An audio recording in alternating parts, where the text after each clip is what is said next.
मुझे मेरी बेटी पर बहुत गर्व था। मेरी बेटी का नाम माला था। मेरी बेटी मेरे घर की खुशी थी, लक्ष्मी थी और बहुत ही ज्यादा खूबसूरत भी थी। जब उसने कहा कि वह डॉक्टर बनना चाहती है, तो मैंने उसे नहीं रोका। मैं उसे क्यों रोकती? मैं चाहती थी कि वह डॉक्टर बने, लेकिन हम लोग गरीब थे। फिर भी बड़ी मेहनत करके उसे डॉक्टर बनाया था। अभी उसके हाउस जॉब के दिन थे, यानी कि इसके बाद वह एक पूरी तरह डॉक्टर बन चुकी थी और अपना अलग से क्लिनिक भी बना सकती थी। लेकिन अभी वह नए डॉक्टरों की सूची में थी, इसलिए नए डॉक्टरों को ज्यादा मेहनत का काम दिया जाता है, जैसे कि नाइट ड्यूटी वगैरह। सब जानते हैं कि रात को जागना बड़ा मुश्किल काम है। जब उसने मुझे बताया कि उसकी नाइट ड्यूटी रहेगी, तो मैं बड़ी परेशान हुई।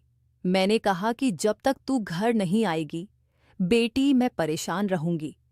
वह मेरी इकलौती बेटी थी। मेरे दो बेटे भी थे, लेकिन जो प्यार मुझे बेटी से था, वह बेटों से नहीं था। उसके पापा भी उसे बहुत प्यार करते थे। घर में उसकी एक बुआ भी रहती थी, वह भी उसे बहुत चाहती थी। उसने कहा कि मैं ड्यूटी बदलवा नहीं सकती, ऊपर से ऑर्डर आया है। आप परेशान मत होना, अस्पताल में मैं अकेली थोड़ी होती हूँ, और भी लोग होते हैं। उसने बड़े प्यार से, बड़े तरीके से मुझे समझाया। मैंने क्या मसला है, लेकिन वह बड़ी जिम्मेदार थी। डॉक्टर के पास कहाँ वक्त होता है कि वह एक गिलास पानी भी पी ले, और नाइट ड्यूटी का डॉक्टर वैसे ही बड़ा बिजी रहता है। लेकिन फिर भी वह रोज मुझे फोन करती थी। पर आज उसका फोन नहीं आया तो मैं बड़ी परेशान हो गई। जब मैंने फोन किया तो बेल तो जा रही थी, लेकिन कोई फोन नहीं उठा रहा था। मैं परेशान हो गई। मेरा दिल कांपने लगा कि न जाने क्या हो गया है। और फिर जिस हालत में मेरी बेटी को घर लाया गया, वह मैं ही जानती हूँ। लेकिन उसके बाद उसका फोन भी दमे नहीं दिया गया। पर उसकी एक दोस्त थी, जिसने हमें बताया कि माला की तरफ से मुझे एक वीडियो मिली है। वह जब हमारे घर आई तो उसके फोन में एक वीडियो थी, जो हमें मिल गई। जब उस वीडियो को चलाया तो पैरों के नीचे से जमीन निकल गई थी, और फिर पूरा देश मेरी बेटी के साथ खड़ा था। उस वीडियो के अंदर एक दिन मेरी बेटी अस्पताल से वापस आई तो कहने लगी, माँ, भगत मुझे एक सवाल का जवाब तो दे कि अगर आपके सामने कुछ गलत हो रहा हो तो क्या उसे रोकना चाहिए? मैंने कहा, हाँ बिल्कुल रोकना चाहिए। क्यों नहीं रोकना चाहिए? ये तो भगवान भी कहता है कि सिर्फ सच्चाई और हक का साथ देना चाहिए। मेरी ये बात सुनकर वह कहीं खो गई। मैंने कहा, माला खाना खा ले। कहाँ खो गई है? देख, आज तेरी पसंद का दाल भात बनाया है। उसको यह खाना बहुत पसंद था और वह देखते ही खुश हो जाती थी, लेकिन आज कहीं खोई हुई थी। जब मैंने बार बार पूछा तो कहने लगी, माँ, अगर कुछ ऐसा बुरा हो रहा हो जिसको रोकने की आपके अंदर ताकत भी ना हो, तो फिर क्या करना चाहिए? मैंने कहा, तो फिर भी लड़ना चाहिए बेटा, कोशिश करनी चाहिए। जब इंसान कोशिश करता है तो भगवान उसका साथ देता है। पर तू किस बारे में पूछ रही है और इतनी परेशान क्यों नजर आ रही है? कहने लगी, कोई बात है, बस एक टेस्ट है। उसमें नंबर लगवाने की कोई बात चल रही थी तो उसके बारे में कह रही थी। मुझे उसकी इस तरह की बातें समझ नहीं आती थीं, क्योंकि मैं ज्यादा पढ़ी लिखी नहीं थी, और फिर वह तो डॉक्टर बन रही थी। बस मैं चुप करके सुन लेती थी। लेकिन जब भी मुझसे कोई बात पूछती थी तो मैं उसका जवाब अपनी तरफ से अच्छे तरीके से ही देने की कोशिश करती थी। मुझे मेरी बेटी से बड़ा प्रेम था। हम लोग बड़े गरीब थे। उसके लिए मैंने अपना जेवर बेचा था और बड़ी मुश्किल से उसकी फीस भरी थी। मुझे उससे बहुत प्यार था। वह एक अच्छी बेटी और अच्छी इंसान थी। एक दिन वह बालकनी में खड़ी थी जब अचानक से डर गई और भागती हुई नीचे आ रही थी कि मुझसे टकरा गई। मैंने कहा, क्या हो गया बेटा? तू इतनी परेशान क्यों लग रही है? सब अच्छा तो है ना? उसने कहा, एक लड़का खड़ा है। मैंने कहा, कहाँ खड़ा है? कहने लगी, हमारे घर के नीचे। मैंने कहा, तो क्या हो गया? यहाँ पर तो बहुत सारे लोग आते जाते हैं, कुछ खड़े होते हैं, कोई फोन पे बात करता है, इसमें परेशान होने की क्या बात है? उसने कहा, आप मेरी बात समझी नहीं। वह न रोज यहाँ पर आता है और हमारे घर की तरफ देखता है। जैसे ही मुझे देखता है, दूर दूर से मुस्कुराता है। पता नहीं क्या सोचता है। मैंने कहा, जब तक वह दूर खड़ा है, वह कुछ भी कर सकता है। मुझसे रोक भी नहीं सकते। अगर वह तुझे कोई बात कहे तो तू उसका मुंह तोड़ देना। मैंने कहा, ठीक है। और मैं बालकनी में खड़ी थी जब वह घर से निकली। क्योंकि आजकल उसकी नाइट ड्यूटी होती थी, इसलिए वह शाम को ही जाया करती थी। जब वह बाहर निकली तो आज उस लड़के ने उसका रास्ता रोक लिया। मैं दूर से यह सब कुछ देख रही थी। पहले वह लड़का कुछ बोला, फिर माला ने कुछ कहा और फिर उसने उस लड़के के मुंह पर थप्पड़ मार दिया। वह फिर हाथ रखकर एक तरफ को चला गया और माला अस्पताल के लिए रवाना हो गई। मैं पूरा दिन सोचती रही, ये लड़का कौन था? मेरी बेटी को उसने क्या कहा? आज उसने मुझे फ़ोन भी नहीं किया। वह रोज़ मुझे फ़ोन करती थी। जब शाम को वापस आई तो मैंने उससे पूछा, वह लड़का क्या कह रहा था?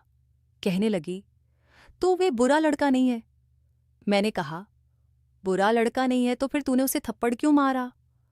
तो माला ने कहा, जब मैंने उसे थप्पड़ मार दिया, मुझे बाद में पता चला कि वह बुरा नहीं है।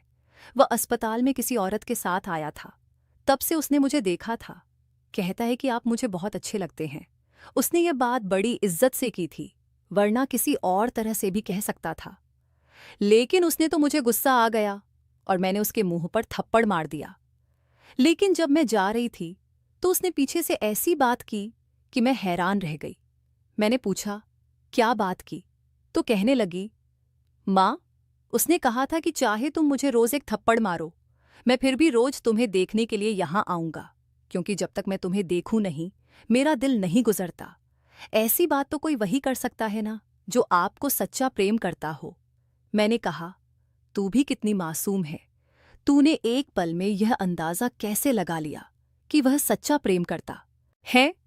जो मर्द होते हैं ना, इनको पता होता है कि औरतें बातों से खुश होती हैं। इनको बड़े बड़े बातें करने आते हैं। अगर इतना ही दम है उसमें तो उसको कह दे कि मेरा घर रिश्ता भेज दे। मैंने कहा कि यह बात बिल्कुल ठीक रहेगी, पर माला कहने लगी कि ऐसे कैसे वह रिश्ता भेज दे, और अगर उसने रिश्ता भेज दिया तो क्या आप मान जाओगी? मैंने उसे समझाया कि हाँ, मैं मानूंगी, लेकिन अगर वो इस काबिल हुआ। हम तुझे डॉक्टर बना रहे हैं, तेरी शादी किसी आम आदमी से थोड़ी करेंगे। अब माला रोज वहां से गुजरती थी और वह पहले से ही खड़ा होता था। उसे कुछ कहता नहीं था, कुछ बोलता नहीं था, लेकिन वो दोनों एक दूसरे को देखते थे। माला के अंदर मुझे कुछ तब्दीली नजर आने लगी थी। मुझे ऐसा लगता था कि जैसे वह भी उस लड़के को पसंद करने लगी है, क्योंकि जब वह वहां से गुजरती तो उसके चेहरे पर मुस्कान होती थी और आजकल वह काफी तैयार होकर जाती थी। वह जिस अस्पताल में काम करती थी, पहले वहां पर पढ़ाई करती थी, इसलिए कभी तैयार होकर नहीं गई। कहती थी कि स्टूडेंट हूं, स्टूडेंट्स को मेकअप करने की इजाज़त नहीं है। और उसके बाद उसकी आदत बन गई, क्योंकि वहां पर ऐसा कोई था नहीं जो उसको जानता नहीं था, तो वह उसके सामने अच्छी दिखना चाहती थी। लेकिन जिसके सामने अच्छी लगना चाहती थी वह घर के सामने ही खड़ा होता था, इसलिए घर से तैयार होकर जाती थी। उस लड़के के बारे में मैंने थोड़ा सा पता करवाया था, क्योंकि वह हमारे घर के सामने खड़ा होता था, तो इतना तो पता होना चाहिए। मैंने अपने छोटे बेटे से पता करवाया था। उसने कहा था कि इसका नाम राम है और ये सामने वाले घर में रहता है। सामने वाले लोग तो बहुत अच्छे थे, पूरे मोहल्ले दाले उनको जानते थे और कहते थे कि अच्छे लोग हैं। और मैंने कहीं यह भी सुना था कि उनका एक ही बेटा है और उसकी माँ को अपने बेटे पर बड़ा गर्व है। लेकिन यह बेटा यहाँ क्या करता रहता था? मेरे छोटे बेटे ने शायद गलती की हो, किसी और के बारे में पता करके आ गया हो। एक दिन बहुत बारिश हो रही थी। माला अपने कमरे की बालकनी में खड़ी थी और सामने ही वह लड़का खड़ा था और बारिश में भी गीला हो रहा था। मैं उसके लिए चाय लेकर आई तो मैंने भी यह सब देख लिया। मुझे कहने लगी कि देखो ना, सर्दियों की पहली बारिश है और यह कैसी हरकतें कर रहा है। मैं भी हैरान हुई, लेकिन मैंने अपनी बेटी को कहा कि तू क्यों इतना सोच रही हो? यह तो उसकी अपनी मर्जी है। तुम अपने कमरे में आकर बैठ जा, बाहर मत खड़ी हो, नहीं तो सर्दी लग जाएगी। मेरे सामने तो बढ़त कमरे में आ गई, लेकिन मुझे थोड़ी देर बाद महसूस हो गया कि वह फिर से जाकर बालकनी में खड़ी हो गई थी। उसी से प्रेम करना कोई बुरी बात नहीं है, लेकिन कभी कभी आप सही फैसला नहीं कर पाते और आपके जीवन में गलत आदमी आ जाता है और फिर आपकी सारी जिंदगी खराब हो सकती है। इसलिए सोच समझकर फैसला करना चाहिए। हमारे परिवार और जानने वाले मेरे ऐसे लोग थे जो माला से शादी करना चाहते थे। कुछ लोग ऐसे थे जो पहले हमारे घर आना भी पसंद नहीं करते थे, लेकिन अब जब से उनको पता चला था कि माला डॉक्टर बन गई है, तो वे करीब आने की कोशिश कर रहे थे। हमारे छोटे से शहर से डॉक्टर बनना आसान बात नहीं थी। हमारे पास तो वैसे भी इतने पैसे नहीं थे, इसलिए थोड़ा फायदा भी हुआ था क्योंकि माला को स्कॉलरशिप मिली थी, वरना सारी फीस अपने पास से देना हमारे बस की बात नहीं थी। फिर अभी भी हमारे ऊपर बहुत कर्ज था, क्योंकि फीस तो हम दे देते थे, लेकिन फिर घर को चलाना मुश्किल हो जाता था और उसके लिए कर्ज लेने पड़ते थे। ऐसे में माला हम सबके लिए हमारा भविष्य थी, क्योंकि वह डॉक्टर बनकर हम सबकी किस्मत बदलने वाली थी। उसके भाई छोटे थे, बड़े नहीं थे। उसमें ही अपने भाइयों के लिए कुछ करना था, भाई उसके लिए कुछ नहीं कर सकते थे।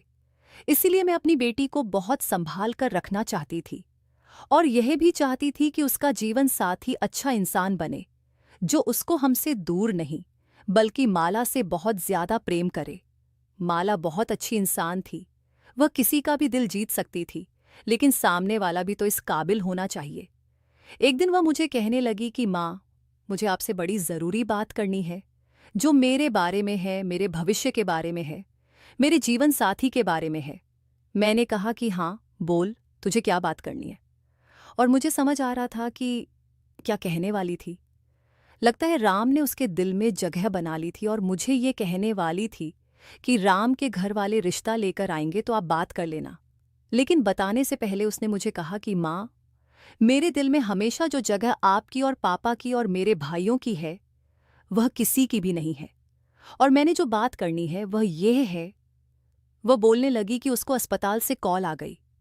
जैसे ही उसको अस्पताल से कॉल आती थी, वह सब कुछ छोड़कर पहले कॉल सुनती थी।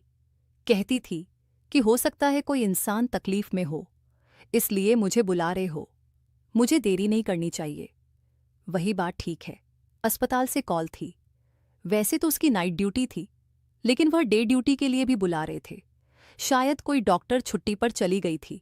मैंने कहा कि तू डे ड्यूटी भी करेगी और नाइट ड्यूटी भी करेगी, थक नहीं जाएगी? तो कहने लगी कि एक ही दिन की तो बात है, नहीं थकूंगी, वापस आकर सो जाऊंगी। आप मेरी पसंद का खाना बनाकर रखना, मैं कल सुबह पहले टाइम वापस आ जाऊंगी। मैंने उसे कहा कि ठीक है, अपना मोबाइल वगैरह साथ ले ले और फ़ोन को चार्ज कर लेना और अच्छे से खाना भी खा लेना। तेरे अस्पताल में खाना तो मिलता ही है ना? तो कहने लगी कि हाँ, मिलता है। और घर से जा रही थी तो पता नहीं क्यों मुझे अजीब सा लग रहा था। मैंने उसे पुकारना चाहा लेकिन नहीं पुकारा, क्योंकि कहते हैं कि जब कोई जहाँ हो तो उसके पीछे से नहीं बुलाते हैं। उसने कहा था कि जो ज़रूरी बात मुझे करनी है वह मैं आपके साथ ही करूँगी, क्योंकि आराम से चलने वाली बात है। अपने काम पर चली गई और मैं अपने कामों पर लग गई। उसने मुझे दोपहर में एक दफ़ा फ़ोन भी किया और बताया कि सब कुछ ठीक है। फिर उसने मुझे शाम को भी फ़ोन किया और कहा कि बस आज थोड़ा काम ज़्यादा है, लेकिन मैंने खाना खा लिया था। आपने खाना खाया तो है ना? मैंने उसको बताया कि हाँ, खाना खा लिया है, बस सोने लगी हूँ। मैं जल्दी सो जाती थी क्योंकि मुझे सुबह जल्दी उठना होता था। उसने कहा कि आप सुकून से सो जाओ, वहाँ सुबह मिलते हैं। मैंने कहा कि ठीक है और मैं सो गई। और मुझे क्या पता था कि इस रात के बाद मुझे कभी सुकून की नींद नहीं आएगी। माला सुबह 9 बजे तक वापस आ जाती थी, क्योंकि उसकी शिफ्ट 8 बजे खत्म होती थी, और अस्पताल से यहाँ आते हुए उसे 1 घंटा लग जाता था। जब मैं उठी तो सुबह के 9:30 हो रहे थे। मुझे लगा कि वह अपने कमरे में आकर सो गई होगी, लेकिन उसे बिना कुछ खिलाए मैं सोने नहीं देती थी, क्योंकि फिर वह शाम तक सोती थी। मैंने उसे कहा था कि आप ही मुझे जगा दें, मैं खाना निकाल कर दे दूंगी। लगता है वह बहुत थकी हुई थी। मैंने प्लेट में खाना निकाला, उसको गर्म किया और अपनी बेटी माला के कमरे की तरफ चल पड़ी। लेकिन जब अंदर गई और लाइट ऑन की तो हैरान रह गई, वो तो यहाँ पर थी नहीं, और कमरा तो बिल्कुल साफ सुथरा पड़ा था। मैं समझ गई कि लगता है उसे आने में देरी हो गई। मैं बाहर गई तो आज वह लड़का भी नहीं खड़ा था। मैं हैरान हुई, क्या आज वह पीछे क्यों नहीं है? इस समय खड़ा होता है, क्योंकि उसको भी पता होता है कि माला वापस आती होगी। आज क्यों नहीं खड़ा? कहीं बीमार तो नहीं होगा? मैं तो माँ हूं ना, माँ के दिमाग में तो ऐसी ही बातें आती हैं कि माला मर तो नहीं गई, कुछ और तो नहीं गया है। मुझे पूरा यकीन था कि माला उसी के बारे में बात करने वाली थी, और मैं अभी से ही सोच रही थी कि वह लोग रिश्ता लेकर आ गए तो क्या मुझे रिश्ता कर देना चाहिए या नहीं। 2 घंटे गुजर गए, माला नहीं आई, तो मैंने उसका नंबर मिलाया। घंटी जाने लगी और मैं इंतजार करने लगी कि कब फोन कनेक्ट हो और मैं उससे बात करूं। लेकिन वह फोन नहीं उठा रही थी। मुझे लगा शायद वह व्यस्त होगी, और मैं यह भी सोच रही थी कि अस्पताल में कितने बुरे हालात होंगे। डबल शिफ्ट करवाते हैं, और जब शिफ्ट का समय खत्म हो जाता है तब भी उसे वापस नहीं आने देते। कम से कम अब तो उसे वापस भेज देना चाहिए। वह मुझे इस अस्पताल के बारे में बताती रहती थी। वह कहती थी कि यहाँ कुछ भी ठीक नहीं है। हर कोई अपना काम बेईमानी से करता है। कोई भी काम अच्छे तरीके से नहीं करता, चाहे वह सफाई वाला हो या कोई डॉक्टर। सबको पैसों की पड़ी है और कोई न कोई अपने काम में ढील कर ही देता है। मैं उसे कहती थी कि तुम अपना काम अच्छे से किया करो, बाकी सबको भगवान को अपना मुंह दिखाना है और तुम्हें अपना। पर वह कहती थी, हाँ, लेकिन उनकी वजह से मेरे काम पर ही असर पड़ता है। मैंने फिर से फ़ोन किया। घंटी जा रही थी लेकिन वह फ़ोन नहीं उठा रही थी, और आज तक ऐसा नहीं हुआ था। अब मैंने उसकी दोस्त का नंबर मिलाया, वह भी फ़ोन नहीं उठा रही थी। मैं हैरान थी, अब इसके अलावा मेरे पास और कोई नंबर नहीं था। मैं किसको फ़ोन करती? फिर उसकी दोस्त ने फ़ोन उठा लिया। मैंने कहा, बेटा माला कहाँ है? वह फ़ोन नहीं उठा रही है। तो उसने कहा कि हम भी उसे ही तलाश कर रहे हैं। यह बात सुनकर मैं हैरान रह गई। क्या मतलब तलाश कर रहे हो? क्यों, क्या वह कहीं गायब हो गई है? मुझे लगा कि यह लड़की मजाक कर रही है, लेकिन उसे ऐसा मजाक नहीं करना चाहिए था। उसने कहा, मैं आपको थोड़ी देर बाद फ़ोन करती हूँ। असल में माला कहीं मिल नहीं रही है। मुझे लगा कि अस्पताल बहुत बड़ा है, शायद वह कहीं व्यस्त होगी। मिल जाएगी, आप परेशान नहीं हो। मैंने कहा, अच्छा, अस्पताल तो बहुत बड़ा था। एक दिन में आप पूरा अस्पताल देख भी नहीं सकते थे, क्योंकि साथ ही कॉलेज भी था। मैंने उसे कहा, मैं थोड़ी देर बाद फ़ोन करती हूँ। वह बोली, ठीक है आंटी। मुझे उसकी आवाज़ में परेशानी महसूस हुई। पता नहीं बात क्या थी। मैंने थोड़ी देर के बाद फिर फ़ोन किया और कहा, माला से बात करवा दो।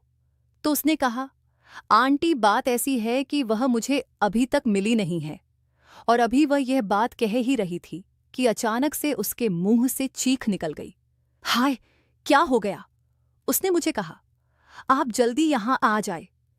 ये सुनकर मैं हैरान रह गई। मैंने कहा, पर हुआ क्या है? मुझे बताओ तो सही। सब ठीक तो है? मेरा तो दिल बैठा जा रहा है। उसने कहा, माला मिल गई है। मैंने कहा, अच्छा, मिल गई है?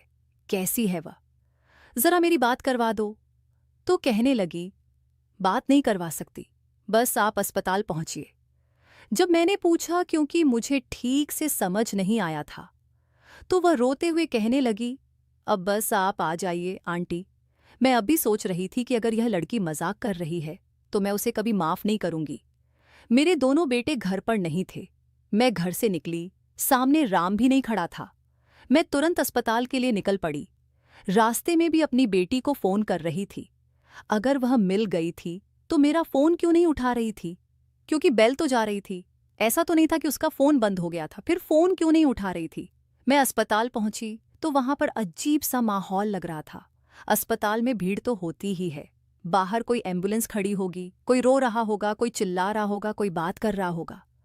ये सब कुछ तो सामान्य था, लेकिन मुझे देखकर लोग अजीब नज़रों से देख रहे थे, इधर उधर देख रहे थे, जैसे मेरे से कोई बात छुपाई जा रही है, जैसे कोई ऐसी बात है जो इन्हें सबको पता है लेकिन मुझे नहीं पता है।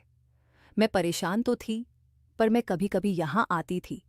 उसने मुझे तकरीबन अपनी सारी दोस्तों से और टीचर से और सीनियर डॉक्टर से भी मिलवाया था।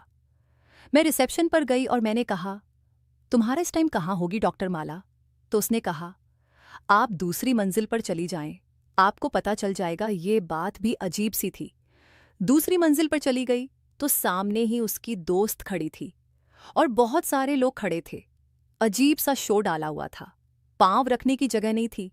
ऐसे लग रहा था कि मुफ्त में अपनी चीज बांट रही है या फिर कोई बहुत बड़ी बात हुई है जो ये सब लोग यहाँ पर जमा हुए थे। मुझे माला की दोस्त ने देखा तो रोती हुई मेरे पास आई और कहा, ये क्या हो गया? मुझे नहीं पता आंटी, मैं वहां पर नहीं थी। अगर मुझे पता होता तो मैं कुछ न कुछ जरूर करती। मैंने कहा, क्या कह रही हो तुम? हुआ क्या है? माला कहाँ है? तो उसने मुझे एक ही लाइन में बताया, माला अब इस दुनिया में नहीं है। और मुझे ऐसा लगा कि जैसे मैंने यह बात नहीं सुनी, लेकिन असल में मैंने सुन ली थी और मेरे दिल तक ये बात चली गई थी। मेरी हालत अजीब सी हो गई थी। तभी वहां पर एक आदमी आया। उसने कहा, आप हैं डॉक्टर माला जी की मम्मी? उनके साथ बहुत बुरा हुआ है। वह मुझे बताने लगा कि हुआ क्या था। वह मुझे ऐसी ऐसी बातें बता रहा था जो आप अपनी बेटी के बारे में कभी नहीं सुनना चाहती थीं। दुनिया की कोई भी माँ ऐसी डिटेल नहीं जानना चाहती होगी जैसी वह मुझे बता रहा था। जब उसने कहा कि 20 लोग थे, तो मैंने हैरान होकर उसकी तरफ देखा। मैंने कहा, क्या कह रहे हैं आप? 20 लोग थे? मेरी बेटी 20 लोग? वह लोग 20 थे। मेरी बेटी के साथ क्या किया उन्होंने, वह मुझे पहले ही बता चुका था। लेकिन अब मुझे समझ आई थी कि कितना बड़ा अनर्थ हो गया था। मेरी हालत बुरी हो गई। मुझे बस दूर से माला की एक झलक दिखाई गई और उसके बाद मुझे पीछे कर लिया गया और बॉडी को पोस्टमार्टम के लिए ले गए। मेरी हालत इतनी बुरी हो गई थी कि मैंने चीखना शुरू कर दिया। मुझे उसकी दोस्त ने संभाला। मेरे चिल्लाने की आवाज़ पूरे अस्पताल में गूंजने लगी थी। सबको पता चल गया था कि क्या लग रहा है, माला की माँ आ गई है। उन लोगों का कहना था कि नाइट ड्यूटी पर थी और उसके बाद अचानक से कहीं गायब हो गई। उसको कोई मरीज बुलाने के लिए आया था अलीघू। फिर हम लोग उसे सुबह ढूंढते रहे, ललाश करते हुए। हमें नहीं मिली और फिर एक अंधेरे कमरे में वह हमें ऐसी हालत में मिली। हमें लगता है कि उसके साथ यह सब कुछ करने वाले 20 लोग थे, लेकिन वह कौन थे, कहाँ से आए थे, ये किसी को नहीं पता। और वह अब इस दुनिया में नहीं है। लगता है उसने खुदकुशी कर ली है। अस्पताल वालों ने हमें बहुत तंग किया, बहुत जलील किया। हमें बॉडी नहीं दे रहे थे। कभी कह रहे थे आपकी बेटी ने लगता है अपने किसी दोस्त को बुलाया था और मामला खराब हो गया। कभी कह रहे थे कि एक दोस्त नहीं था, 4-5 लोग थे, यानी कि बॉयफ्रेंड थे। कभी कोई बात करते और जो बॉडी की हालत थी वह हम ही जानते थे। किसी तरह से आखिरी रीति रिवाज किए गए, लेकिन अब हमारे पास कोई सबूत नहीं था। सारा देश हमारे बेटी के लिए खड़ा था। सब उसकी तरफ से इंसाफ सांग रहे थे, लेकिन हमारे पास ऐसा कोई भी सबूत नहीं था जिससे हमें यह पता चले कि हुआ क्या था। अस्पताल वालों ने जो रिपोर्ट जारी की थी उसमें लिखा था कि डॉक्टर माला ने आत्महत्या कर ली है। लेकिन वह ऐसा कैसे कर सकती थी? वह तो मुझे कुछ बताना चाहती थी। घर से हंसती हुई निकली थी। इसकी आंखों में ढेर सारे सपने थे। तो फिर एक ऐसा इंसान कैसे आत्महत्या कर सकता है? वह डिप्रेशन में नहीं थी, वह बिल्कुल ठीक थी। उसके साथ कुछ मसला नहीं था। हमने कहा कि उसका फ़ोन कहाँ है, वह हमें दे दें, उसका बैग वगैरह दे दें। उन्होंने हमें सारी चीज़ें वापस कर दीं। उसकी चीज़ें ऐसी थीं जो टूट चुकी थीं, लेकिन उन्होंने हमें माला का फ़ोन नहीं दिया। हम हैरान हुए कि फ़ोन क्यों नहीं दिया, तो कहने लगे ये सबूत के तौर पर हमारे पास रहेगा। लेकिन उन्होंने राहुल का क्या करना था? जब खुद कह रहे थे कि आत्महत्या ही है, तो फिर सबूत किसको दिखाना था? बहुत कोशिश की थी, किसी तरह उसका फ़ोन मिल जाता, क्योंकि फ़ोन से ही पता चल सकता था कि उसकी ज़िंदगी में क्या चल रहा था। लेकिन उन्होंने उसका फ़ोन हमें नहीं दिया। इस बात को 3 दिन गुजर गए थे और 3 दिन से मैंने राम को भी नहीं देखा था। क्या उसको पता नहीं था कि माला के साथ क्या हुआ था? वह तो इस दुनिया से भी चली गई थी। यह बात तो सारे देश में फैल चुकी थी। तो फिर उसको क्यों नहीं पता था? लगता है वह डर गया था और अपने कमरे में बैठा था। बाहर नहीं निकलना चाहता था कि उसे भी पूछताछ न हो जाए, क्योंकि पता नहीं कितनी दफ़ा यहाँ पुलिस आई थी। मेरी जो हालत थी मैं नहीं जानती हूँ। एक तो मेरी जवान बेटी, जिसको मैंने मुश्किल से डॉक्टर बनाया, इस दुनिया से चली गई है, और यह जानती हूँ कि वह कैसे गई। मुझे रातों को नींद ही नहीं आती थी।